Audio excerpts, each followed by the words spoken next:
All right, man. Like they announced that Alycia Baumgardner and Mikaela Mayer will be on the Claressa Shields and Savannah Marshall undercard. Um, Undercard. But let's talk about it. Thumbs up the video, share the video, subscribe to the channel. Next subscribe button is the bell icon button. Hit all notifications, increase your chance, get notifications. We go live and drop a video. And September 10th at the O2 Arena. And apparently Christian Shields is the underdog versus Savannah Marshall because she don't have no fan base, really. Honestly. It sounds like the UK supports Savannah Marshall better, and that Savannah Marshall also the last woman to beat her in the amateurs. And pretty much the amateurs and the pros the same women boxing. It's just I say more, a few 6 extra rounds. But if they want to get people tuned in to these type of fights, it's got to be more than 2-minute rounds. You know, honestly, that's just simply not enough. And women's tennis is the best of three, not the best of five like it is for the men. But that's good because tennis is long anyway, especially if you're going 5 sets. So in this situation, it's not no good. They want to change the perception of women boxing. They're going to have to change it to 4-minute round. 3-minute rounds, straight up and down. But it just may not be a sport that people appeal to. You got to think about it too. It ain't like people flocking to men's boxing either. You know what I'm saying? It's not like men, a lot of people flocking to men's boxing, men or women. Nah, it's a dying sport too.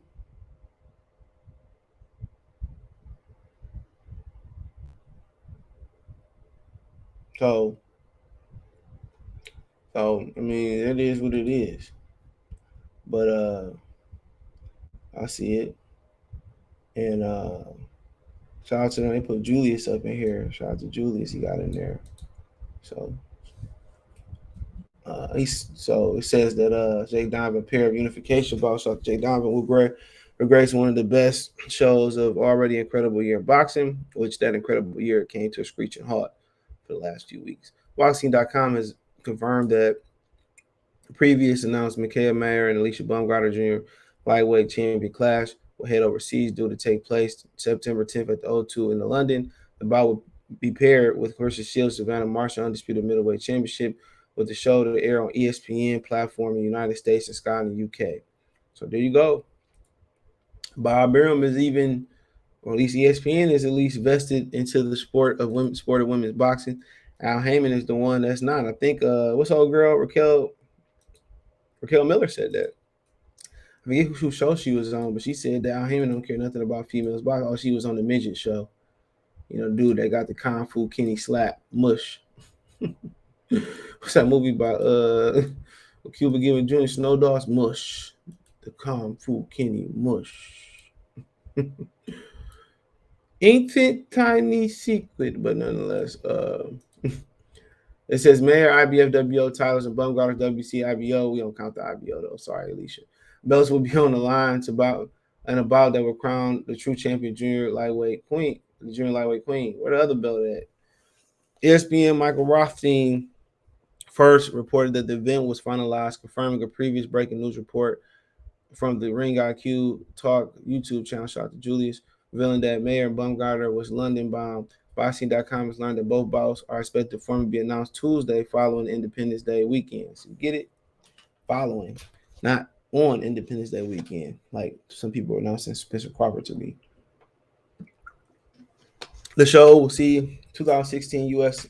Olympic teammates Mayer and Shields share stage for the first time in the pros. The longtime friends and current unbeaten champions were the lone two females on the 2016 team to travel to Rio, where Shields captured her second consecutive gold medal. Mayer stuck around in the amateur ranks for another year before signing with Top Rank upon turning pro in 2017. She since has emerged to the as the pound-for-pound level talent, won the WBO 10-round masterclass against unbeaten Iwu Branicka, whatever. October 2020, 2 fights later, Mayer outslugged Mavia Hamadouche in their epic IBFWO bout last November in Las Vegas was held by Boxing.com as the 2021 Female Fight of the Year.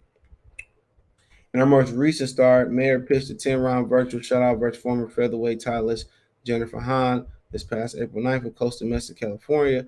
The bout marked her first headline in her childhood home state, having grew up in Los Angeles before relocating and eventually settling in Colorado Springs. Each of Mayer's last two fights came 1 week prior to Baumgardner entered the ring. Their aligned schedules, making it much easier to move forward with their mouth-watering fight. Ooh. In a weird way, the bout almost represents a home game for Baumgardner, 12-1-7, who's now fighting in the UK for the third straight time. The explosive puncher from the greater Detroit area crashed the title picture with a sensational fourth round knockout of unbeaten WCIBO champ Terry Harper last November 13th on the road to Sheffield, England. The feat was recognized by Boxing.com's 2021 Female Knockout of the Year. Baumgardner followed up with a 10-round shutout of former featherweight titleist Edith Soledad Matisse this past April 16th in Manchester, England. There was a brief period where Baumgardner was poised to face WBA Yeon Mi Choi, as both titleists are promoted by Matchroom. The theory at the time just to stage the fight first and then uh, Mayor for all the marbles, as previously told Boxing.com by Matchroom Sports Chairman Eddie Hahn. Those plans took a drastic turn when Mayer and Baumgardner was able to turn their fierce rivalry into one of the year's most anticipated fights. Terms were reached in May, with the event merely announced as taking place in September on the ESPN platform. I let Bob Adam do this. I did. Uh, Las Vegas was one of the U.S. cities targeted, though there was always existed the strong possibility that the bout landed in London as part of the top-ranked continued working relationship with Ben Salam Boxer Promotion Company in the UK.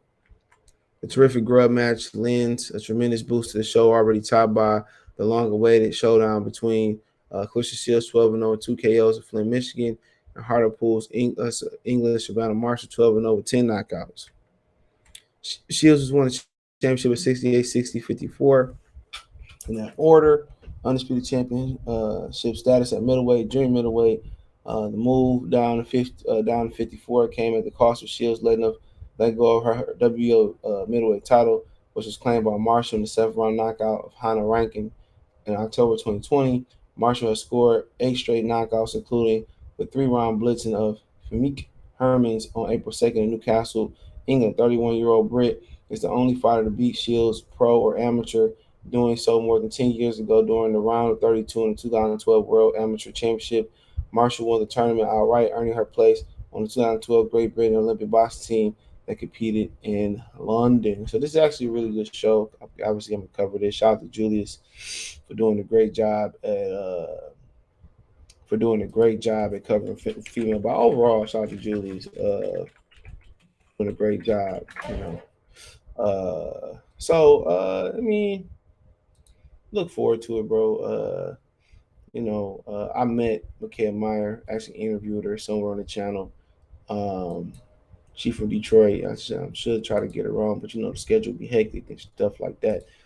But yeah. I've never met Alycia Baumgardner, but I met Mikaela Meyer. Nice woman, cool as hell. And I look forward to meeting Alycia Baumgardner as well too. So, may the best woman win. I'm gonna ride with Detroit though, but yeah, I like the way Mayer fight, and Alycia Baumgardner. Her whole thing is she could punch. I would love to see this be six 3-minute rounds for 10 rounds, but hopefully they can do it. But who knows? It's a lot of safety that's going around these days and stuff of that nature. So, but do what's good for the safety. But we got two girls that boxing and Shields and Mayer going against two power punchers in Savannah Marshall and Alycia Baumgardner. So Mayer and Shields insist that if it was 3-minute rounds, they would have more knockouts. And I would agree. I know a lot of people Don't like Claressa Shields. She brash, outspoken. A lot of black people don't like Claressa Shields. Just let you know what it is. But they was all, a lot of the same people. Like when Ronda Rousey was doing it, just let you know, man. I keep telling y'all, man. A lot of the unnecessary hate that comes from Terrence Crawford, Deontay Wilder, and Claressa Shields because of their skin color. And I'm not talking about people that don't look like them. I'm talking about people that look like them, and even as darker or just as dark as them. That's where it comes from. A lot of these black people got a complex and they hate each other. I keep telling y'all that, but that's a totally different story. But Shields and Mayer, they won 3 minute rounds since they get more knockouts. And I had to agree. I had to break that down to somebody who knew boxing, and who coached boxing, and they had to say, "Yeah, you're right about that." So at the end of the day, it ain't about a punch. A lot of knockouts in boxing come by attrition. Me going through smaller shows, the biggest difference going to the smaller level shows and going to the bigger shows, if it's whoever it is the conditioning, bro. A lot of them work jobs, construction, whatever they do, but it's the financial backing for the condition. You can find elite level talent in the on the local level. It's just they don't have the financial backing where they training camp per diems that will get them the finest of equipment and finest nutrition and all that. You see what I'm saying? So that's the biggest thing. When I go to these shows, you can ask anybody in the comment section who go to local shows. That's the biggest difference is the condition. It's not the talent most of the time. It's not the talent. It is. I tell you, it's not the talent, but like I said before, you got punchers versus boxers. I mean, what else? What else could you? What else could you want? Honestly, what else can you want? You know, well, obviously 3 minute rounds. We can get 3 minute rounds on this. That'll be a wrap. And really, what should have started the 3 minute rounds? It should have been Katie Taylor versus Amanda Serrano, and Katie Taylor ran from that rematch. I know she did. It wasn't Serrano. But it is what it is. I didn't score, but I thought Serrano did enough to win. But I'm not saying she didn't, or she did, but she did lose a lot of rounds in the back end. She did lose a lot of rounds in the back end. So something to look at. But like I said before, man, this is gonna be a firecracker. This is gonna be this if they did 2 minute rounds. This would change 3 minute rounds. This would change females boxing as we know it. But yeah, I definitely cover this one, man, and I should get Franzon Cruz on this one too. Yeah, I remember Lion Killer interviewed her back in the day. I think she ended up getting undisputed, man. So yeah, make it a good card, man, and should be all any woman that want to fight on that day, they should be able to come in and be able to fight. That's my thing. They should find a place on the UK, do 1,000 undercards. You can put the whole half the females in there. Trust me, you can put half the females in there. Half the females in boxing, but yeah, man, I'm gonna do some film study, man. I'm gonna give a totally objective answer, but y'all know my fandom lie with Baumgardner, Christian Shields. But I'm gonna give something. But Savannah Marshall, I ain't gonna lie, and she can crack. uh, yeah. She turn your power out. So Baumgardner too, she turn your power out. So she can't rely on that. You can't rely on it. You gotta mix in some boxing, gotta mix in some some movement, some feints, and all that. So the 3 minute rounds, man, this would be a perfect moment for 3 minute rounds. This would be the perfect moment for 3 minute rounds. This is what the game been missing. This is what the game been missing. But yeah, let me know who y'all got in the comment section, man. I look forward to this. Thumbs up the video, share the video, subscribe to the channel. That subscribe button is the bell icon button. Hit all notifications, increase your chance to get notifications. We go live and drop a video. Financially, you want to support the channel, Cash App, $ CJ Good 313. Venmo, CJ Good 313. PayPal link description. Check my link tree. Find me on Twitch, Twitter, Instagram, Spotify, Anchor, Cash App, Venmo, PayPal, Amazon Music. Google Podcast, Stitcher, the whole nine. Appreciate the love, support. Might get to a live show today, might not. Let me know what you girls and guys think in the comment section. One time for the one time. Peace.